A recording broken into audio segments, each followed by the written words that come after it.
लाडक्या बहिणींनी ई-के.वाय.सी केली असली तरी देखील त्यांचा हप्ता आता कायमचा बंद होणार आहे. 18 नोव्हेंबरपर्यंत लाडकी बहीण योजनेची ई-के.वाय.सी करण्याची मुदत जाहीर करण्यात आली.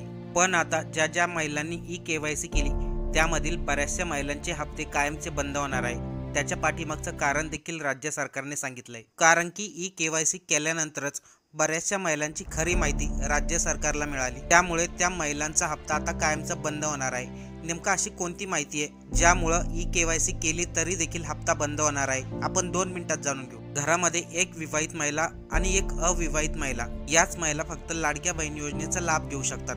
याच्या व्यतिरिक्त जर आपल्या घरामध्ये 2 विवाहित महिला असतील तर त्यांना या योजनेचा लाभ आता मिळणार नाही. दुसरी गोष्ट म्हणजे एखादी महिला लाडक्या बहीण योजनेचा लाभ घेत असेल आणि तिच्या पतीच्या नावावरती 4 व्हीलर असेल तरीही त्या महिलेचा लाडक्या बहीण योजनेचा हप्ता आता कायमचा बंद होणार. तिसरी गोष्ट, स्वतःचं बँक अकाउंट, स्वतःचं आधार कार्ड बँकेशी लिंक असावं. जर आपण घरामधील पतीचं, वडिलांचं किंवा इतर कोणाचं अकाउंट वापरत असेल तर त्या लाडक्या बहिणींना पैसे मिळणार नाहीत. ही के.वाय.सी केल्यामुळं राज्य सरकारला बऱ्याचशा महिलांची खरी माहिती मिळाली. त्यामुळे आता ज्या महिलांनी माहिती लपवली होती त्या महिलांचे हप्ते आता बंद होणार.